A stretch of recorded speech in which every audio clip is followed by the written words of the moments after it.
The stadium lights glared, the crowd roared, but for the Cleveland Browns, what unfolded on the field was nothing short of a nightmare. Joe Flacco, the veteran once trusted to steady the ship, looked like a man drowning in his own mistakes. The game, one loaded with playoff implications, quickly spiraled into a lopsided disaster. Sacks, incompletions, and turnovers piled up like a cruel avalanche, burying the Browns before they had a chance to breathe. Each dropback felt heavier, each throw shakier, as if Flacco was not leading a professional football team but fighting to survive in quicksand. From the first possession, something was off. His throws sailed high, veered wide, or died before they reached their targets. Pass after pass slipped through his fingers, fluttering with no direction or confidence. The opposing defense didn't just pressure him, they feasted on him. And when the Browns needed him most, Flacco delivered heartbreak instead of hope. It was a performance so dire that fans could barely believe what they were watching. The franchise wasn't just losing a game. They were watching their season slip into jeopardy. The disaster reached its peak in moments that left fans stunned into silence. On one play, Flacco rolled out under minimal pressure and inexplicably threw the ball straight into the hands of the defense. It wasn't just an interception, it was a gift-wrapped turnover, the kind of mistake that kills momentum and destroys trust.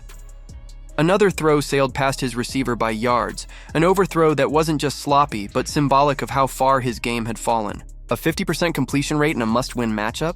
It was unacceptable, humiliating even, for a city that has suffered far too much heartbreak on the football field. Every interception ripped a piece of hope from the hearts of Cleveland fans. Every sack was a reminder of how little time the Browns have to fix this. And as the scoreboard tilted further away, the question loomed larger.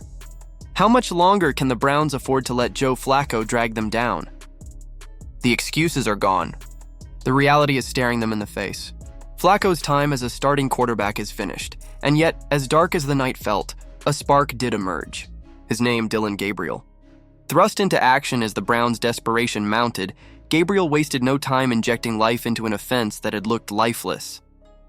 His first pass was a touchdown, a throw filled with precision and confidence, everything Flacco had failed to provide. In that single moment, fans could feel the difference. Gabriel's arm looked sharper, his decisions quicker. It was as if a fog had lifted, if only briefly, giving Cleveland a glimpse of what could be. Behind the scenes, another storyline has been building, one that Browns fans are following with equal parts hope and impatience. Shedeur Sanders, the young quarterback with swagger, talent, and a winning pedigree, is being groomed carefully by the organization. Offensive coordinator Bill Musgrave has made it clear, every detail of Sanders' development is being planned. They're leaving nothing to chance.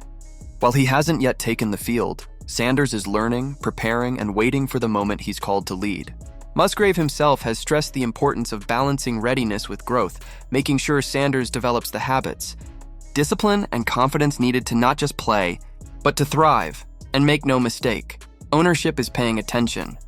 Jimmy Haslam, the Browns' owner, is reportedly leaning harder on management to consider the future.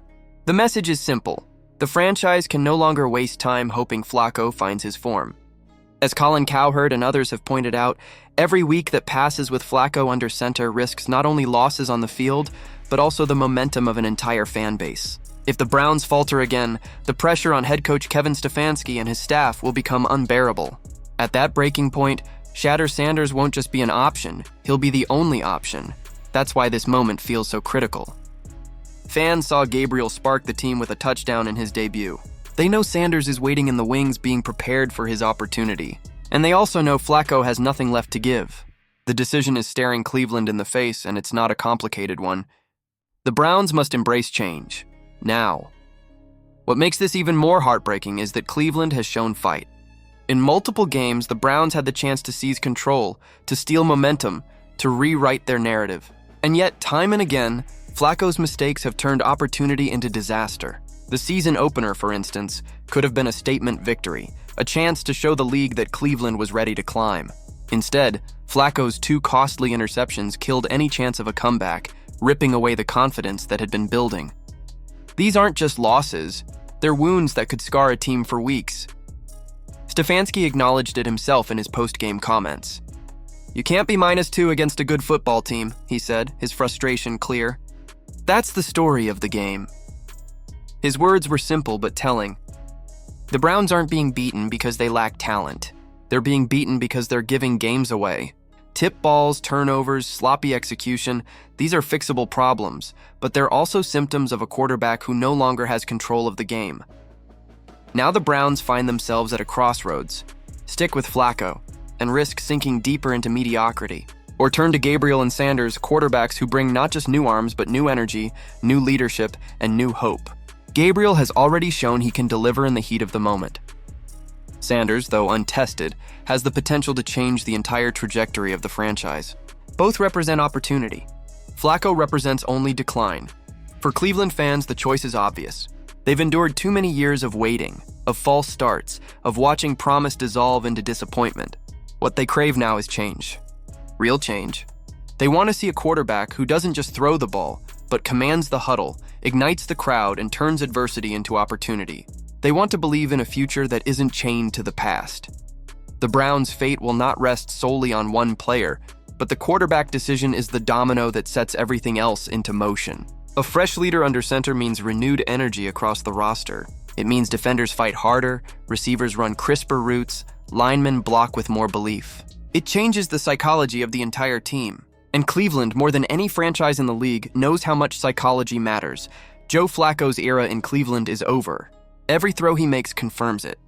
Every interception drives it home.